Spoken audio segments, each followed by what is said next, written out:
Okay, Abusia, Sammy Gyamfi, a Honsen seminar Yeguso, at the Bremo breaking news be abano, and ya project say at all your screen no and chain at the Amamona. I say national security told to search Sammy Gyamfi house immediately. Abusia, and Tiziano, ya order a national security say, Omonko a Sammy Gyamfi na Omonko search because dollars night say. Ojina abontia oche oteneke ma oche na busua akwa controversies bebre e de aba enye asem keto akwenti si ano after say eye chief of staff or someone no our investigation say question no see national security sin so I ready am mobile run fear enye asem keto akra e beda ma say moje pene babeti sa breaking news we e de mamo odu no ye kowram ye bowram owo GH1 omonso e de enkomotwetwe afa ho aba abusua yense momramo me enko na yenkonkoti ensema ekoso medamase. Adam Sananu, good morning once again and welcome to this broadcast. On the same matter concerning Sammy Gyamfi, I spoke to Dr. Jonathan Asante just a while back and he says, well, ethically this is wrong. He is saddened by the fact that Sammy Gyamfi ought to have been smarter. But in the very concluding statement, he says that, well, the president just needs to demonstrate some leadership to ensure that people would see his government as one that doesn't tolerate opulence, because this in itself is opulence. The summons by the chief of staff, in your own assessment, is it in the right direction? Well, yes, I would say it's in the right direction. I think it's important to note that he has not breached the Constitution, he has not breached any law, nor has he breached any policy. If you look at the code of conduct, it's an executive policy which does not even capture this kind of indiscretion. So perhaps at this point they may want to upgrade it and capture things that have to do with bringing the government into disrepute or ostentatious living. But to the extent that it's not reflected at the moment, Mr. Sammy Gyamfi hasn't breached anything. Right. Is there an issue? Yes, there is. What is the issue? When you transition from a private person to a public officer, as Article 1 of the Constitution says, whatever you do in the name of the citizens and for the welfare of the people. And it's to that extent that he needed to be circumspect as to how others might view this, ordinary citizens. He needed to be moderate because you need to keep in mind the kind of challenges people are going through, and he needs to be measured in with whom he's engaging and what he's doing. So I don't think that there is a basis in law or by policy at the moment. I think that a caution, and that caution should not just go to him, to all of the appointees, that you've transitioned. In your private life, you could do humanitarian stuff, and if it's your own money, after all, he's a lawyer, he could have earned some dollars. But once you're serving the public, you need to be, as I said, circumspect, modest, and measured in what you do. Now, looking at the gray areas of the Code of Conduct, indeed, rightly as you mentioned, there is no provision in the Code of Conduct in the fine details where he has breached this. But of course, there is the need for circumspection when it comes to how public officers hold themselves and how we hold them accountable. But on that score, does this bring to bear the urgency that perhaps the Code of Conduct in itself is not complete in its current form? Absolutely.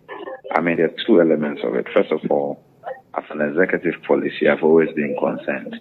Executive policy means only the president can sanction. If people don't identify an officer who may have, as it were, infringed on the policy, it doesn't get the president's attention. That person is not held accountable. That's not the best way to go. So in our view, in my view, the Conduct of Public Officers Bill needs to be passed with urgency. And in that document, you have much more comprehensive coverage of issues of ethics, of administration, etc. And even if this is not reflected, it may be a good time, therefore, to take the microscope to the document and make sure it's there. So two things. First of all, clearly, the Code of Conduct as launched does not cover this. So the president will have a basis for sanctioning anybody. But secondly, more critically, this country deserves much better. We need to pass the Conduct of Public Officers Bill, because when you have a law, then all 35 million Ghanaians are party to holding duty bearers accountable. And that's the way to go. And I'm saying, Anu, the Chief of Staff has summoned Sammy Gyamfi.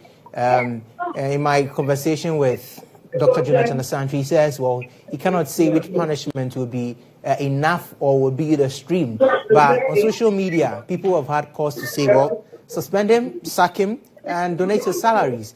In your own, as a private citizen and from where you speak, what would be your suggestion on your take on this particular matter? On what would be the step that would be enough as a deterrent to other public office holders? I think that at the moment, the only thing they can do is a caution. It is good that he's apologized. It's good that the chief of staff has called him. As I said, he's not breached any law. He's not breached any policy. He's not gone against the constitution. And I'm sure he will to demonstrate that as a lawyer, this is money he personally earned. Mind you, he wasn't standing in the open. He was in his car. He had intended giving part of what he was given, and Agrada snatched the rest. It does not appear that he was intentionally making a display of it till Agrada got the camera guy and then started flaunting it. I think that a caution is good enough, and that caution should go to all appointees. A strong reminder that they have transitioned from private life, where such humanitarian acts will be viewed differently, to public life, where everything they do must be in the name of the citizens and for the welfare of the citizens.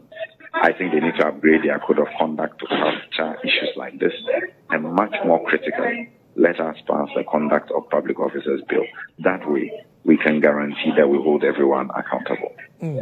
Adam Senano, thank you so much for speaking with us on this particular matter. He is an anti-graft campaigner. Still on the Sammy Gyamfi issue, former government spokesperson on economy. When I say Ata Buahene says the matter goes beyond just an apology. According to him, President Mahama must crack the whip on his code of conduct for public officers to serve as a deterrent to others. Issue goes beyond mere apology. And let me even say that I was one of those who were very happy. I was very happy when His Excellency the President was appointing a lot more of the young people. And that's a clear indication that, of course, Ghana is getting to a stage where lots of the young people can be entrusted with the affairs of the nation. But when you see someone who was so strong, condemning people, condemning the SYLMPP administration as it relates to matters like this, and he himself, is seen caught on tape giving dollars to someone, it's uncalled for. And you see, the president must crack the whip. Well, we understand the chief of staff. Yes, I heard that. Right. It shouldn't end there. The president must crack the whip to uphold his own code of conduct. Far too long, it looks as if the appointees of this NDC administration, they are taking the president for granted. And it is so worrying. The president, of course, gave them the code of conduct, and even before that, he asked them to declare their assets. Lots of the appointees couldn't meet that. And it was unfortunate for the president to even come up with a bizarre, punishment of just deducting their salaries and all that. There should have been more punitive measures, right, so that they will not take the president for granted. Well, government communicator Dr. Sammy believes the apology from the NDC's Director of Communications should suffice. He further mentioned that the summon by the Chief of Staff, Julius Debra, is a clear indication of the high standards of this government. What has happened, and the apologies that has been rendered today or yesterday, yes, by the CEO of Goodwood shows the high standard that we are setting as a government. It shows that lawyer Sammy Gyamfi has a high sense of responsibility. He has a high sense of respect for the people of Ghana. He is a patriotic person. He is sensitive to the individual plight of the people of Ghana and his party people. That is why he has rendered that apology. He is a product of generosity. As I sit here, I am a beneficiary of his generosity over the years. Many NDC people can attest to that fact. Indeed, we had comrades that unfortunately died before election. He took to himself to take care of their children until they are of age. It is something that he does for so many people. Unfortunately, this time around, we all saw that he was caught off guard. Indeed, a covert gesture that he intended to do became overt. You understand the point I make? He didn't. But the point is that he saw people around, so he should have known better. That's the point that people have made over. That's why he made a point that he exercised indiscretion. But the point is that he has apologized for that fact, and it will not happen again. It is a product of the high level of generosity that he exhibits. But that was not the case under the MPP. The last people to talk about this matter is the MPP. Well, the minority in parliament is addressing the media on recent acts and with the controversy over the weekend. And before Wale, Dr. Kabiru Mahama has said that, suggesting that there's nothing wrong with the dollar gifts to Nana Agada by Sammy Gyamfi is, he says there's nothing wrong with it. It is ridiculous. Our parliamentary affairs correspondent Ibrahim Alasa joins me now with the latest from this presser. Ivy, what more has Dr. Kabiru Mahama been saying?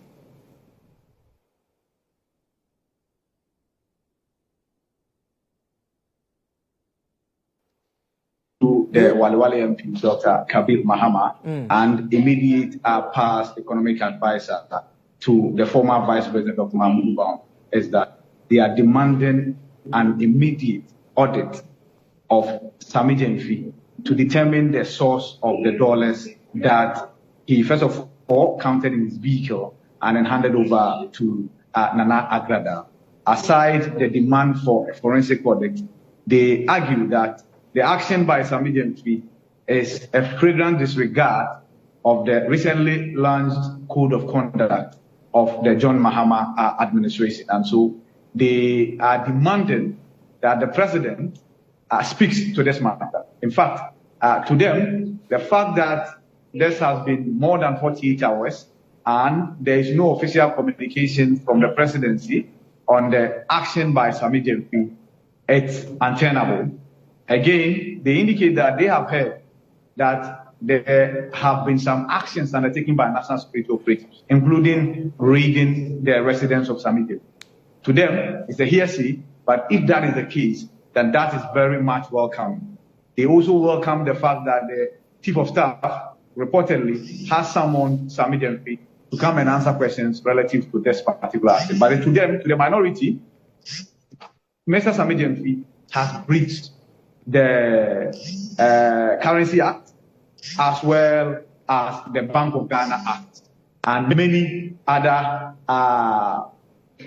regulations in the country that bar individuals who have not been licensed to first of all hold, trade in or transact business using any foreign currency, including the dollar. Again, Dr. Kabiru Mahama goes ahead.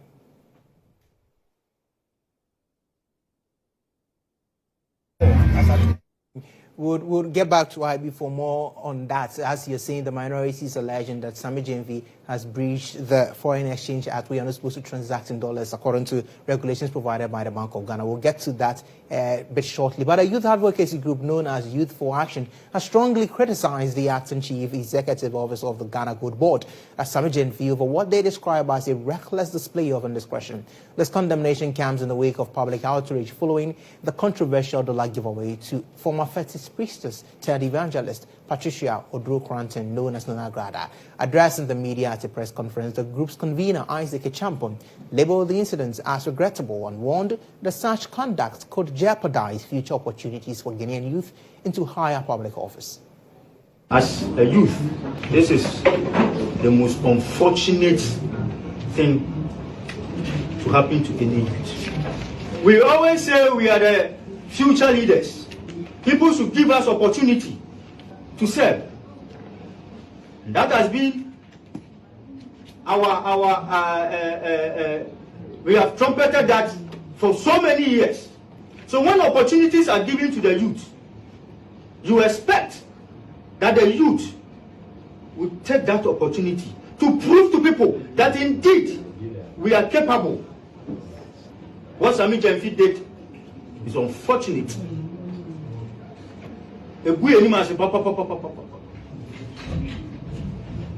And I don't believe that any youth will be happy about what happened. Because such things makes the future very bleak for the youth. It should not be encouraged. All levels. Not at all. When a politician or high-profile government official is caught on camera handing out cash, it's bound to spark debates, and Sammy Gyamfi's gesture to Nana Agradaa is just doing simply that. My colleague Siana Yato took to the streets to hear what Guineans think about this controversy. Listen. He is known for his bold political statement, but this time it's not his words making headlines, it's his wallet. Sammy Gyamfi's act of generosity towards Patricia Asiedu, aka Nana Agradaa, is raising more than just eyebrows. From social media backlash to a sermon by the Chief of Staff, the heat is on. But how are Ghanaians reacting to this spectacle? Let's find out. Once Cecilia Dapai's case came, he spoke his mind. And I agreed with him that he quoted the law that any money that cannot be accounted for has to be investigated. He's just 4 months into office, and he's been able to dole out dollars to an individual. And so Sammy should be able to tell us within the 4 months how much his salary is, that he can give this amount of money to one person. We are also not forgetting the fact that President Mahama has enjoyed a lot of goodwill from the people. We rejected the MPP for a reason. And so that should remind them that the same reason we rejected the MPP probably is the same thing they are doing. Sammy Gyamfi shouldn't be somebody that should be holding dollars in this country. He's the one in charge of Ghana's gold at the moment. So he should be the first person to always change his money into cedis. Since the Bank of Ghana is trying to eradicate the tendency of dollars as the second legal tender in this country, he shouldn't have done that. If Sammy Gyamfi is having his money and he has decided to give it to Agradaa, that's a donation. Why not? But in one way or the other, I would say Agradaa is not someone who is all that poor, or she is not poor. If like he is looking for someone that to donate her, at least he can go to the streets of Accra. There are beggars, there are a whole lot of people there that he can decide to give them money. By giving money to someone like Agradaa there, then I would say it's a political theme or something like that. The question is, why did he give her that money, and what for? There are lots of youth here who are unemployed, and they want some job, or even those on the streets. You can even give it to them to buy something to feed. So my question is, why did Sammy Gyamfi give Agradaa that kind of money? Well, that's the reaction of Ghanaians about Sammy Gyamfi's dollar controversy. We'll keep you updated on that. I'm Sena Ajato reporting for GH1 News and Star FM. Well, we said that we'll keep reporting to you on what Ghanaians think. Just on the streets is not enough. The completeness comes with social media comments as well. And Nanama Akwa is standing by with all that many have to say. Well, Emma, a lot of comments, but let's quickly flash through. When we stay with Facebook, Kwabena says the public purse is on fire. Augustina says Sammy is strong, he will pull through. Don't forget tomorrow, if you sought help from him and he denies you, don't call him stingy. Adam Mohammed says next time, you will be careful. Abraham says Sammy is competent in his job. We should think about that too. Michael says Swift, I love this. Punish him to serve as a deterrent to others. We also have Dada. The issue is the person he gave the money to. Leo Carter says, I see nothing wrong. Please forgive him. We have Kobe here too. Oh, camera summons. Sammy Gyamfi counted that amount of dollars. Then there were indeed a lot of dollars in the car. Raymond says Sammy Gyamfi, the CEO of Gold Board, is milking Ghana power. His new name is Dollar Distributor. And when we move over to Instagram, Hugh says NDC NIF419, they're just doing this for the people to praise them, but in all honesty, ain't kosishi. Then we have Rain asking, what did he do wrong actually? Has he stolen government money to dash the people or what? I'm still confused. Jerome says, Sammy, you are only good at communication, but there are other things you do need to learn. Ohima says, hey, Sammy Gyamfi, were you charmed or what? This is unbelievable. When we move over to X, we have Yawa. For what reasons did he steal someone's money? It's his own money and he will spend it the way he wants to. Our last comment is Mr. Irish. Sack him. Summoning him to come and do what exactly? Just sack him if the supposed code of conduct is anything to go by. Well, there's a mixed bag there. Let's see what happens next? My name is Anama Aqua. Back over to you, Emma. Well, in the Eastern region, the regional minister and the national. Okay, abusua we ne ensema ekoso ewo political highway ne so eye national security snatch say omo ebebo awura eye chi Sammy Gyamfi ne fia enye asam keto akra beda mase se moje pene kokoti sa audio we ere ma ya ha POG Media so beda mase.